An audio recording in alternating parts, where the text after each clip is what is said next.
Hi VC, it's Aaron, Methylamere. Today I'm counting down my top 20 records from the 1990s. That's my top 20 hard rock, heavy metal records that I own on vinyl from the 1990s. So, of course, some of my very favorites from the 90s I don't own on vinyl because it's hard to get the 90s albums on vinyl. Either they were, pressed overseas, or they never got pressed, or they're just really expensive. So, there's a couple of key omissions, which would be Circus of Power with Magic and Madness, which would have made my top 10, and Shotgun Messiah with Second Coming, which also probably would have made my top 10, and so many more great ones. If I had everything I wanted from the 90s, this would have been a 200 list, and I would have kept all the top 100 and just added another 100 because there's so many great ones I don't own. But of all the ones I own, this is my top 20, and I really love every record on this list. And I'll start off with number 20. And I've talked about this record a lot. It's Lost and Found from the Lost Boys. And Lost Boys is the band that has this here Randy O, who is formerly of the band Odin, and also has Jeff Duncan from the band Odin, who were featured on the Decline of Western Civilization Part 2, The Metal Years. They did a couple songs on that, and we're talking, and that's how I got to know them. So when this album came out, I was really excited, and it didn't sound like Odin at all, but it totally blew me away. Every song is great. It starts out with the song Crying Out, which is just so moody and such a catchy song. Right on track, a great rocker. Lonely Man, where he's channeling his inner Tom Waits. The singing, it's just awesome. Cool Me Down and Seaside Lover, both great songs. And then on the side two, you got Lost and Found with Flying Free, very moody. When the Boulevard, one of my favorite songs. I absolutely love it. In the middle, in the Shot song, and then ending out with Misery, which is a depressing song, but really cool. And his vocal range is really cool. It's like really high, but then really deep, kind of Tom Waits-ish in a way. Just an amazing record. I absolutely love this thing. And it doesn't sound like Odin. It's a lot more moody and less just heavy metal. Really killer record. Very underrated. So at number 19, one of my very favorite records, my second favorite record by this band, this is Wasted in America from Love Hate. What an amazing second album. Their debut was awesome, but this one's the title song is just so good. And Spit and Miss America is so killer. Then you got Cream, Yucca Man, such a heavy, fast song. Happy Hour is a great party tune.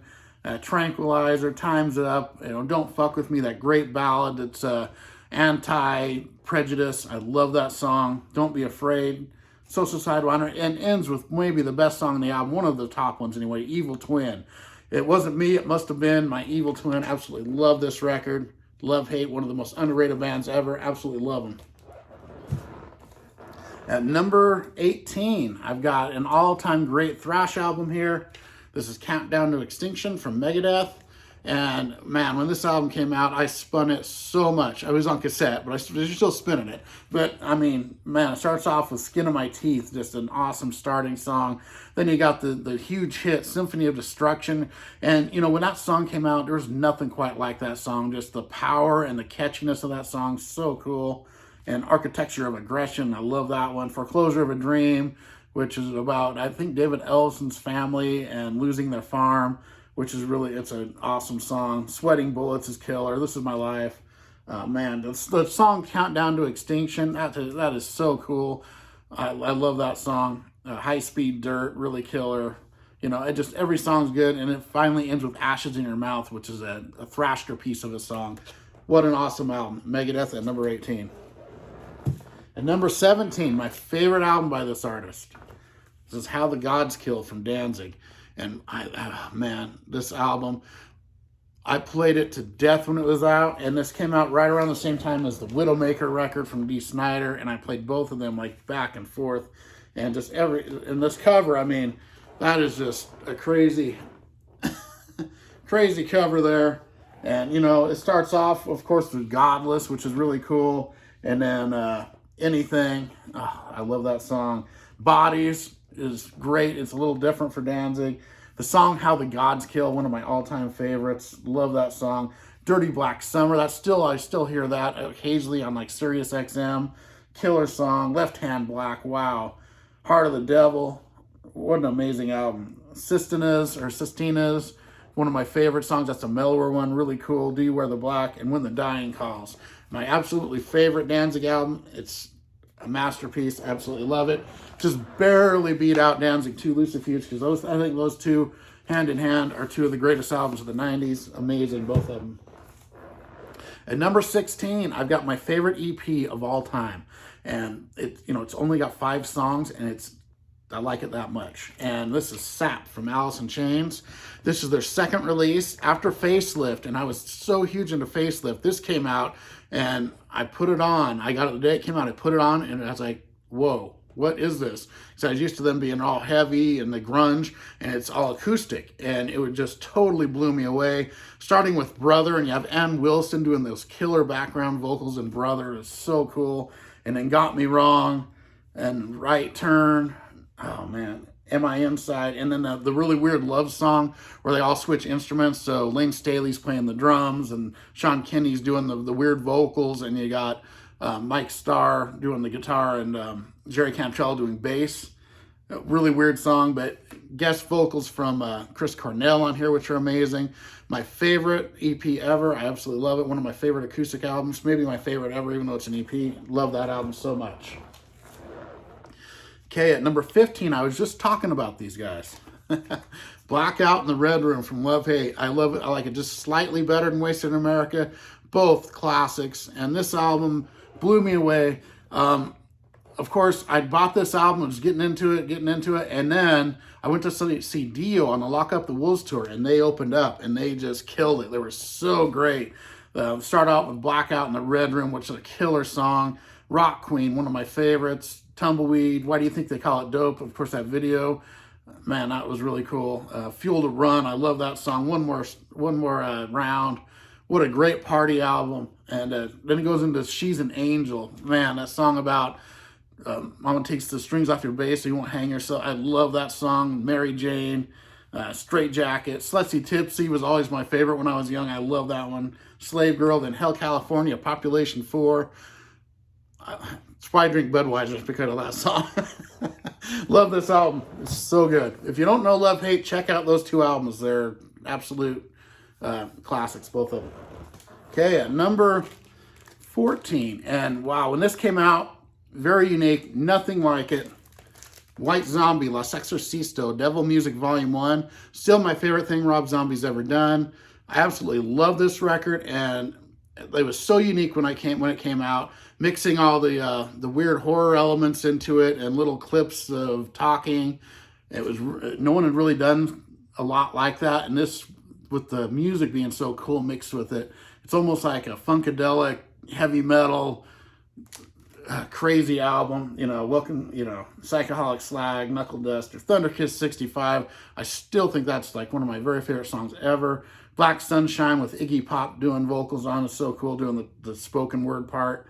Soul Crusher, man, every song on this. One Big Crunch. I love this album so much. Los Exorcisto, Devil Music Volume 1. Never made a Volume 2 as far as I know. Okay, at number 13, one of the all-time great, people call it hair metal. I call it just blues metal, sleaze metal, whatever. One of the all-time greats, Slave to the Grind from Skid Row. Wow, what a record this is. Starting off with Monkey Business. And when Monkey Business came out before the album, they had the video, and me and my friends watched that video over and over and over, like, oh wow, Skid Row got heavier. Even that song was heavier than almost everything on their debut, except for maybe Piece of Me and Midnight Tornado. And then it goes into the song Slave to the Grind, and you're like, this is a different level. Skid Row just nailed it. And then one of my very favorite songs is The Threat, the third song.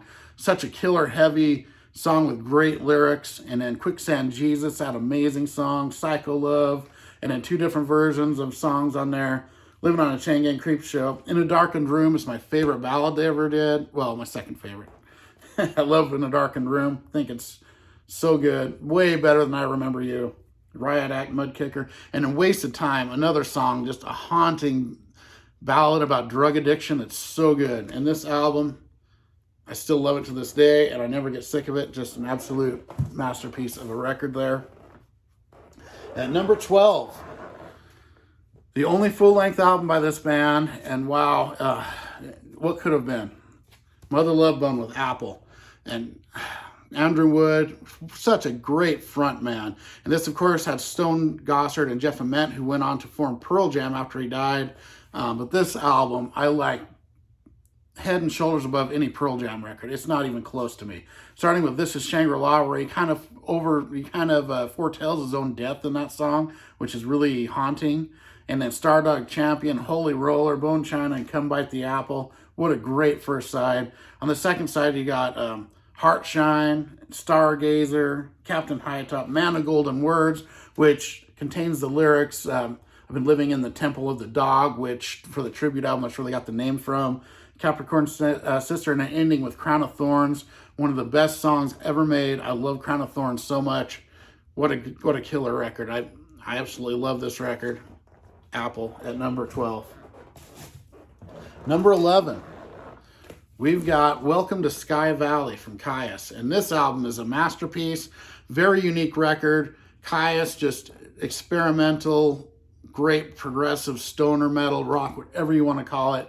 It's broken into three acts. So when you get it on CD, it's in 3 pieces instead of all the songs separate. It's really cool how they did that. It makes you listen to it as a whole. And starts out with Gardenia, which is just such a gritty song. And Asteroid, Super Scoopa, and the Mighty Scoop. What a great first act.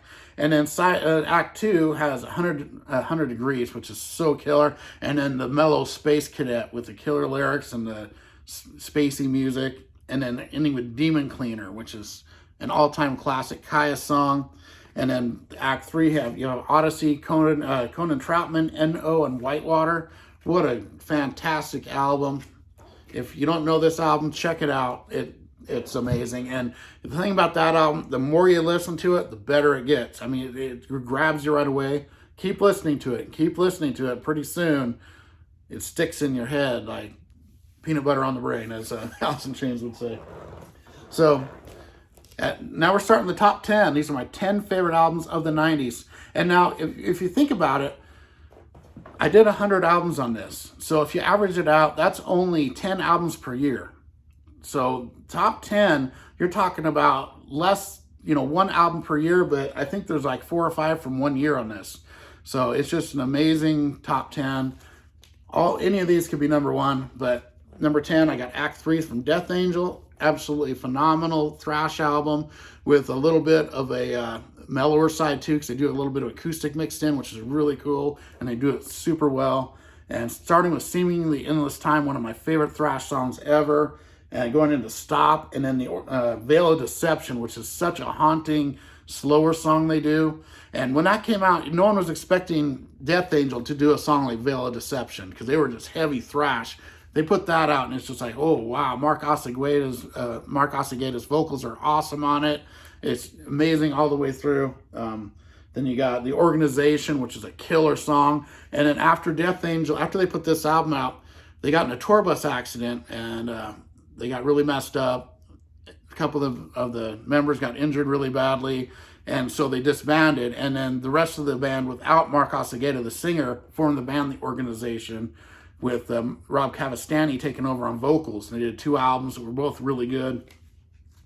But this album is just so good. Discontinued. Then A Room with a View, one of my favorite ballad type songs ever, but it kicks in and gets heavy at parts. Such killer vocals. It's got Mark Osegueda and Rob Cavastani singing, along with the drummer Andy Gallion does vocals on it, and they harmonize really good. It's killer. And then, just every song on this, Disturbing the Peace. Oh, I love that song. One of my very favorite thrash albums of all time, Death Angel Act 3. At number 9, I talk about this band all the time, and this album, Temptation from Sweet F.A., man, there's not a weak track on this. It is just so solid. It's not quite as kicky in the face as their debut, but man, starting out with Bad Boy, it just has this mood, and then Temptation and Sexuality, it all flows into each other. It's almost like a continual song those 3 are. They all kind of flow together. And then it has my favorite ballad of all time, one of my top 2, both of them are on this. For power ballads, my 2 favorites of all time, Your Love and On the Other Side, Paralyzed by You. My 2 favorite power ballads ever, and they're both on one record. Amazing. They haven't been overplayed because no one knows it. check those songs out if you like that kind of stuff at all. They're so good, and the instrumentation and the scene is top notch. And after that, you got your Storm is moving in. I love that moody how it comes in, and it just kicks in at the end. And then Vice is one of the heaviest songs Sweet If I Ever Did to end out the first side. Such an amazing song. I got Paralyzed by You, which I already talked about. Liquid Emotion with those great sleazy lyrics are just killer. Then 1800 Tequila Sunrise, which the intro kind of reminds me of something like Little Guitars or Spanish Fly from Van Halen. That acoustic, but it's so good. And then that song is so heavy. And then they got the killer acoustic Indiana Heart, which is an amazing song. And ending with Reckless, another just flat out rocker. This album, so underrated. I absolutely love it. One of my all-time favorites, obviously, if it's top 10 of a whole decade. Okay, at number 8, and this one just got a reissue. This is the reissue. I now have 3 different versions of it, and it's Allison Chains with Dirt. And this album, so good. Most people's favorite Allison Chains, and I can see why, but to me, it's a little more dark and depressing than their debut, which is good in a way.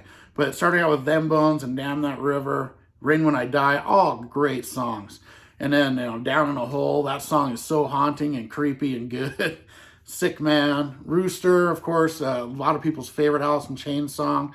And then you got Junkhead and Dirt, Godsmack. Hate to Feel, one of the best songs. It's lesser known on this. I absolutely love Hate to Feel. And then Angry Chair, where Lane Staley he was in the studio and recorded 16 different vocal tracks and then put them all together to make it sound like that. That's how they got that crazy vocal sound on Angry Chair. So cool. And ending with Wood. And Wood song, they said it was about Andrew Wood, but it's spelled like the other word Wood. But it's such a great song. And it came out before this album. It's really cool they threw it on here. What an awesome album. Love it. Okay, at number 7. This album I like slightly better than the album I just showed a few picks ago. This is Subhuman Race by Skid Row. My favorite Skid Row. I think it's by far their heaviest and their best album. The band doesn't think so, but sometimes when you're in a band, you don't see what the people outside it see. And it actually starts off with the 2 weakest songs, which is really weird. My Enemy and Fire Sign, which are awesome songs, but it just gets better from there. So, and then it goes into Bonehead, real fast, almost punk song. Beat Yourself Blind, one of the top 3 or 4 Skid Row songs ever. That's absolutely amazing. It has a killer riff. And then right into Eileen, another one of my very favorite Skid Row songs. And when I saw them live and they did Eileen, they drug out that whole middle part, and it was so cool. Oh man, I love it. Remains to Be Seen, so heavy. The song Subhuman Race is almost like a thrash song. It's just amazing. And then Frozen is one of the, oh man, I love that song. Into Another was a single, and it's the most like their earlier stuff. It really catchy, killer song. Face Against My Soul is awesome. Medicine Jar, Breaking Down, that one, and In a Darkened Room, my 2 favorite ballads. It's a really different sounding song, Breaking Down, really cool. And it ends with Iron Will, one of the heaviest Skid Row songs ever. This album, underrated classic, absolutely love it. At number 6, got my favorite band here. And there would be a whole bunch of them, but I only have 2 albums of them from the 90s. So it's a self-titled Clutch. What a killer record. Their second album, and it is just, there's nothing quite like these early Clutch records. They're just, the lyrics and the music just are so intertwined and great. Starting with Big News 1 and 2 with that killer bass line. And just, they sing about Star Wars and Big News 2, which I always loved. And then, they got Texan Book of the Dead. What an awesome song. Escape from the Prison Planet, one of their live staples. They do most shows. They always switch. That's what's so good about Clutch. They always switch up their live shows. They're never stale. They don't play like the same songs over and over. But Escape from the Prison Planet, they play a lot. Spacecraft, one of the all-time great Clutch songs. Jesus is on the Dashboard, so good. Then I Have the Body of John Wilkes Booth. No one but Clutch would have a song called I Have the Body of John Wilkes Booth. It's so cool. And then a Tight Like That, which they did an acoustic version of on Basket of Eggs. It's really cool too. Animal Farm, one of their heaviest songs about aliens coming down and Harvesting Humans for Food. What a killer song. Droid with an amazing drum solo at the end of it. Oh my God, the drumming at the end of Droid is so good. And then, The House That Peter Built, Seven Jam, and Tim Solt versus the Grays. And Tim Solt is a guitarist, and this is kind of an alien-themed album, so what a great album. Clutch at number 6. Number 5. Now, this album goes back and forth between being my favorite from this band. There's one that came out in the 80s I like just a touch better, maybe. Really close. One of the best thrash albums ever made. Rest in Peace from Megadeth. Wow, Dave Mustaine nailed it on this one. I mean, Holy Wars the Punishment Due is just a masterpiece in itself. It's just on all these different changes and killer tempos and killer riffing and great guitar work from Marty Friedman too. Then you got Hangar 18, which is a killer video. Take No Prisoners and Five Magics. All great songs. Poison Was the Cure. Lucretia, that's always been one of my favorites. Lucretia Rocks Away. Tornado of Souls, what a killer song that is. And then the really interesting Dawn Patrol, which I love. And then the title song, Rest in Peace, Polaris. A thrash masterpiece here. And even people that don't like thrash will probably like that album. It's so good. At number 4, my favorite album by one of the most influential bands that only had 4 records. This is Blues for the Red Sun from Caius. And I like this slightly better than Welcome to Sky Valley, although it's really close. They're both excellent. But this one's got Thumb and, oh my God, Green Machine is so good. I still remember watching that video and just being totally blown away. So good. Molten Universe, 50 Million Year Trip, Downside Up, that's a great one. The Thong Song is one of the greatest songs. It's like a slow, heavy song. I love the lyrics of the Thong Song, so killer. Apothecary's Weight is awesome. Caterpillar Mars, you have a lot of instrumental stuff in here, but their instrumentals are so killer. Josh Homme on the guitar, and John Garcia on the vocals, and then you got, Brent Bjork and Nick Oliveri. What an awesome band. Writhe, Freedom Run with that weird ending. Freedom Run, it just keeps repeating. Allen's Wrench, Mondo Generator. What a great album this is. Blues for the Red Sun, number 4. Which leaves my top 3. And any of these 3 could be my number 1. I love them all so much. At number 3, Sweet Affair, Stick to Your Guns, their debut. Probably my most listened to record of all time, to tell you the truth. So many times I was partying, drinking, and we'd play this over and over. And me and my friends would just sing the whole album together, and it was just so much fun. Prince of the City, a great opening track. Almost has a Van Halen vibe to it, old Van Halen. Nothing for Nothing, a heavy kick you in the face song. I love Nothing for Nothing, so catchy too. Then Rhythm of Action, their one video they had, which I only saw once on MTV, and I kept waiting for it and watching for it. I actually bought this record the day it came out because I was waiting for it. I'd read about them in Metal Edge magazine, which is how I got my information back then. There was no internet, you had to get your information through other sources. And I kept reading about a band called Sweet Affair, who they said was a mixture of Guns N' Roses and David Lee Roth era Van Halen. And that's kind of what they sound like in a way. But, they have their own sound too. But then you got to do a little driving. I still remember just driving to my friend's. He had a convertible Blazer, and do a little driving, come on. We'd all just be singing and headbanging to that, Daily Run, and the awesome song Stick to Your Guns, which is so epic. Whiskey River, so heavy. Love Whiskey River. I Love Women is so good. Breaking the Law, my favorite Breaking the Law song. Heart of Gold, my other favorite power ballad of all time. And then Devil's Road, one of the heaviest, just in-your-face rock songs. And it ends with an acoustic song, Southern Comfort. Perfect album. Amazing. If you don't know Sweet Affair, check them out. So my top 2. And this here, best grunge album ever. Obviously one of my favorite albums of all time. Allison Chains with Facelift. And wow, when this came out, it totally changed my life. I bought this the day it came out. I was on top of stuff back then. I was, I saw the video for We Die Young, and I was like, holy crap. So I was waiting in the store for the day it came out. I still have my old cassette, which was a advanced copy, and I've never seen another one like it, except for like on, in pictures and stuff. But, We Die Young is one of my very favorite Allison Chains songs. Top 2 or 3, easy. Man in the Box made them big. It was such a catchy killer song. And then Sea of Sorrow, another video they had. The first three were their videos. And Sea of Sorrow is so killer. I just love that. Then you got Bleed the Freak, I Can't Remember, and Love, Hate, Love. All masterpieces of songs. It Ain't Like That. The groove on that song, I think that's the song that really changed the music a lot more than any of their other songs. It just has this groove to it that a lot of bands started to emulate. And then Sunshine, one of my favorite songs, Put You Down, Confusion, I Know Something About You, and Real Thing. But the thing that made this album so good was the vocal harmonies between Lane Staley and Jerry Cantrell. How they would sing and they'd have these harmonies together and you could hear them going back and forth. Nothing quite like it. They never really recaptured that again like they did on this record, and that's what sets it apart for me. Amazing record, love it. And that leaves my number one. And even if I had every record from the 90s, this would still be my number one. This is Clutch with the Elephant Riders. Their third album and a masterpiece. Still one of my top two. There's like 3 Clutch albums that are tied for my number one. This is one of them.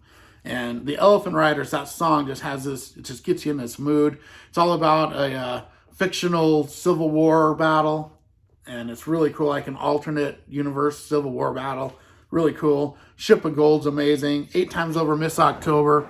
The lyrics of that are just so great. Oh, man. And then the Soap Makers, one of their live staples. That's such a killer song. I love it how it changes at the end, gets that killer riffing at the end. And then the Yeti. The Yeti is one of the best songs ever. Man, the chorus of that is so catchy and unique. And then Muchas Veces, which at the time was my favorite Clutch song, where half of it sang in Spanish, half in English. I was asking Mexican friends of mine that were working at a job, like what some of the lyrics meant and stuff, and they were telling me. And it's just such a great song. Muchas Veces, it's a whole big story, really cool. Green Buckets, amazing song. Wishbone, the only song I've ever heard that sings about Thanksgiving and St. Patrick's Day. So, you know, it's very unique. Cracker Jack is a cool instrumental, and then the Dragonfly, one of the all-time great Clutch songs to finish it out. What a great record. And then on the CD and on this, there was always 3 versions. They'd have a hidden track, and there was 3 different ones. You never knew which one you were going to get. So that was pretty cool they did that, and they did that on the vinyl too. But they really need to reissue this because the vinyl sounds good, but it's really low volume, like some records are, even though it's at 45 RPM. But it still sounds good, and what a great record. Elephant Riders, number one. So there we go. That's my top 20 of the 1990s. I hope everyone liked this series I've been doing. I might do my top 100 of the 2000s next. So that would be from the year 2000 until now. Just at my top 100 of what I have. That would be interesting, I think. I might do that if I get enough comments telling me to. So everyone have a great one. I will see you next time.